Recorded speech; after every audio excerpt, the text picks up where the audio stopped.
And then I want to give a report to each of you with regards to the pothole initiative that I announced a week ago Monday.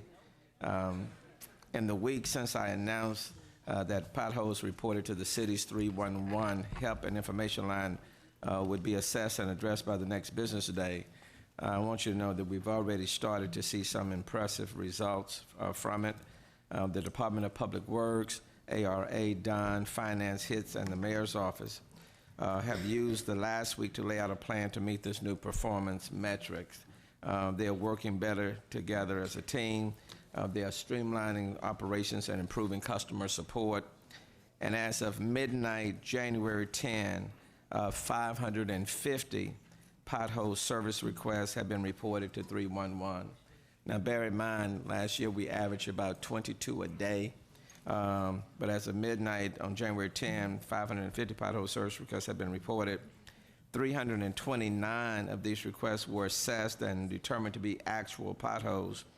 13 were another type of street condition and have been included in a priority report that will be sent to me with proposed action and timeline. 316, or 96.05%, of the 329 actual potholes were assessed and repaired by the next business day. That is 96%.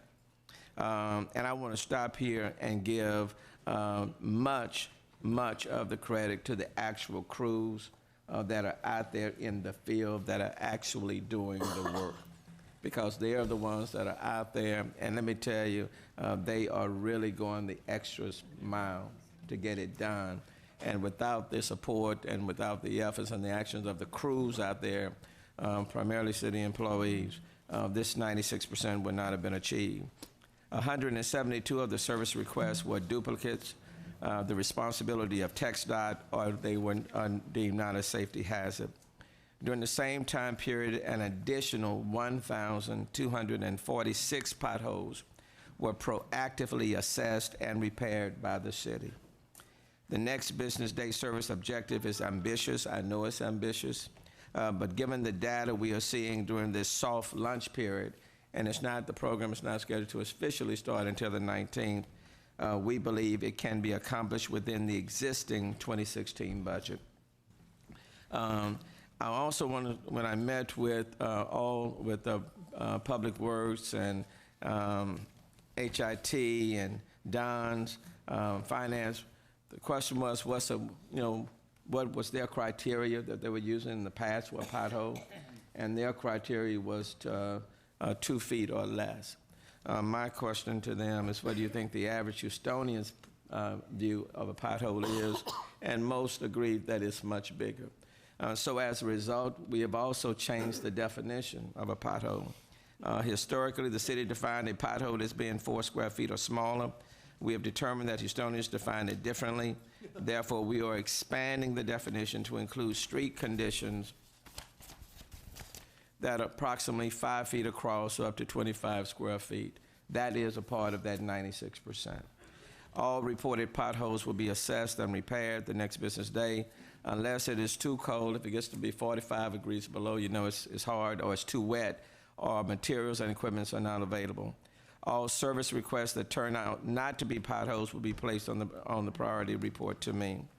An automated process, and this goes to the customer support, an automated process has been put in place to allow for direct communication with our customers. Those are the people in our districts, in our neighborhoods. This new component, which will launch with a formal rollout of the pothole initiative next week, allows the Mayor's Office of Citizens Assistance to provide each customer with a status update about his or her request.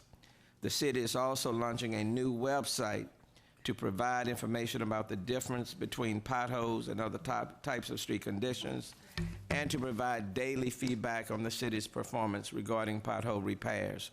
This will also launch next week. And finally, we don't want residents to wait until the next week to report potholes. Send them to us now so we can continue to test the new system we've put in place. And you can do this by downloading the 311 app from iTunes or Google, by phone or on the web at www.houstontx.gov/311. But we certainly are encouraging people to download the 311 app. And then in order to make sure that we operate as efficiently, in the past, they were getting their materials from one particular source on one side of town. We have now expanded that so that we're not having to just utilize one source, but other sources, so the crews are not having to go all over the town and then come back to get that done.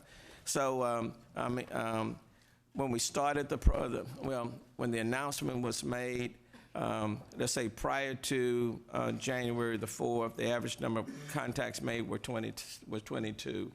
On Tuesday of last week, the number of contacts made on pothole calls jumped up to 65. As of Monday, the number of calls coming in had jumped up to about 160. So you can see the curve is like this. And that's why I want to give a lot of credit to the crews out there, because they are going the extra mile to keep up with the contacts and to demonstrate to Houstonians that all of us around the table, we're listening, we hear them, we're trying to address their concerns. And then I want to stress that this is a short-term temporary fix, okay? Filling pothole is a short-term temporary fix. In the long term, some of these streets need to be repaved or reconstructed.